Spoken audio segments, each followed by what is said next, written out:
Voici l'exercice numéro 9 de la série 1 d'algèbre MIP.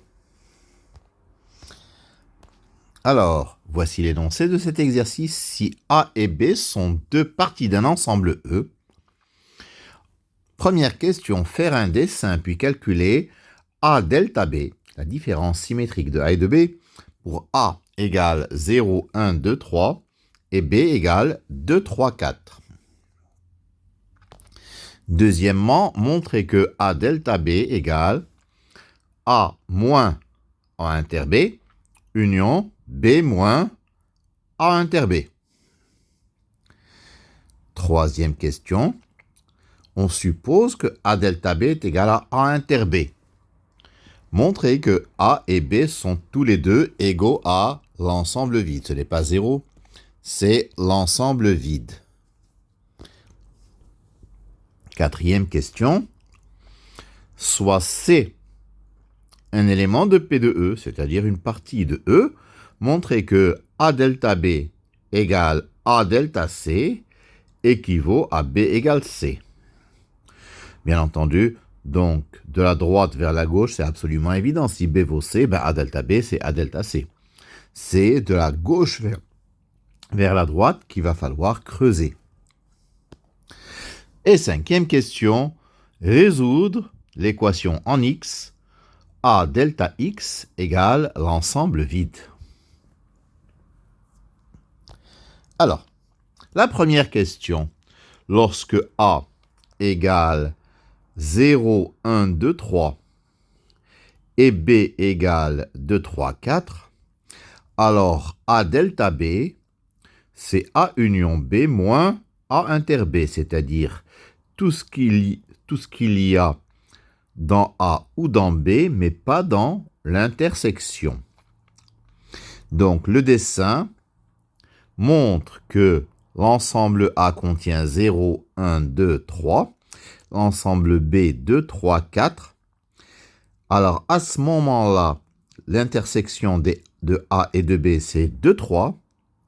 Comme l'intersection doit être retirée de la différence symétrique, alors A delta B vaut 0, 1 et 4. Deuxième question, nous savons que A delta B égale A union B moins A inter B, c'est-à-dire A union B inter, le complémentaire de A inter B, c'est-à-dire A union B inter, A bar union B bar, les lois de De Morgan.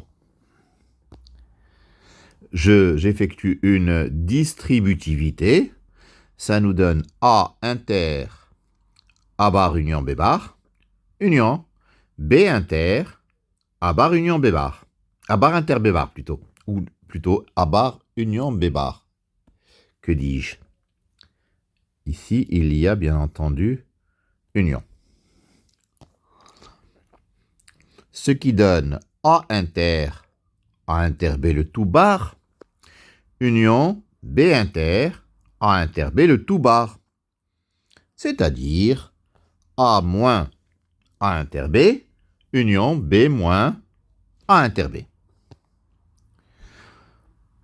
Troisième question, on suppose cette fois-ci que A delta B égale A inter B.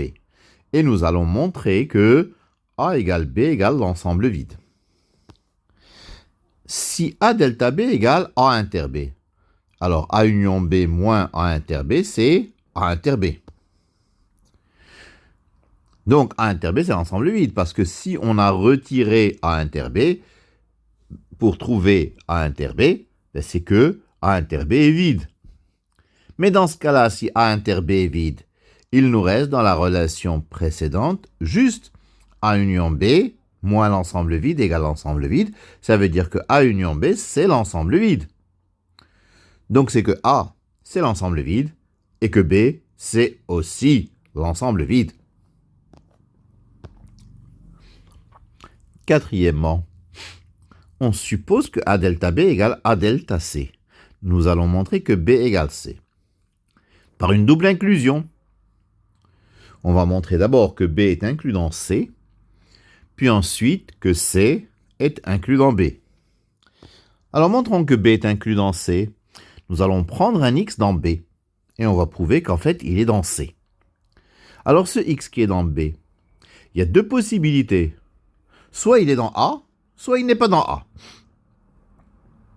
Alors, si x est dans A, c'est qu'il est à la fois dans A et dans B, donc dans A inter B. Mais s'il est dans A inter B, c'est qu'il n'est pas dans A delta B. Mais puisque A delta B, c'est A delta C, il n'est pas dans A delta C. Mais puisqu'il est dans A, donc, c'est qu'il est dans l'intersection, parce que ne pas être dans A delta C, en étant dans A, c'est qu'il est dans l'intersection. Et s'il est dans l'intersection, c'est qu'il est à la fois dans A et dans C, donc il est dans C. Donc nous avons abouti à X appartient à C.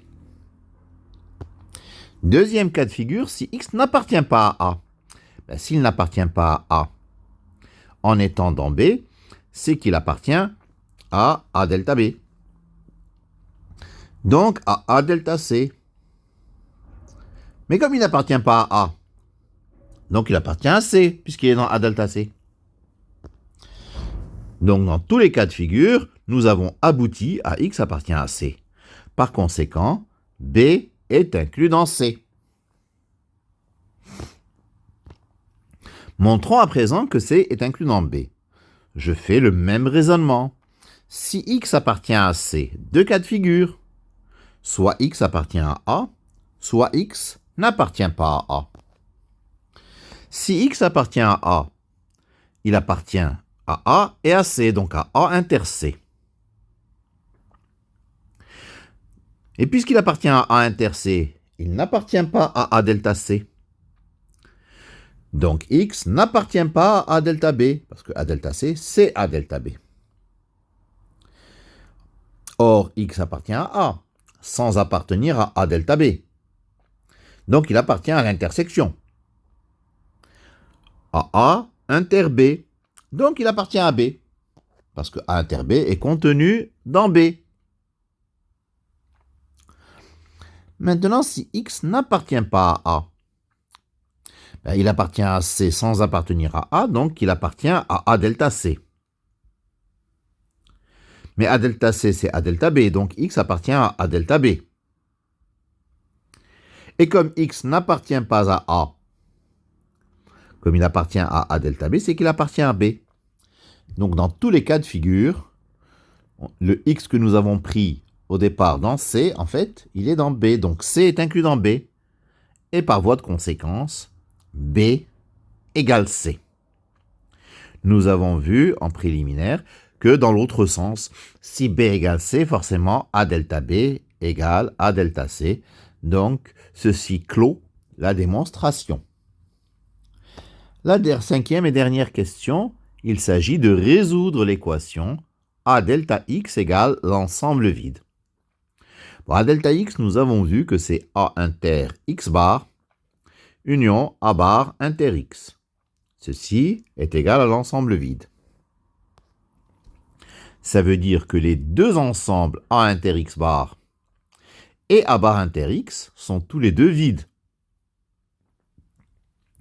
A inter X bar est vide. Ça veut dire que A est contenu dans le complémentaire de X bar, c'est-à-dire est contenu dans X.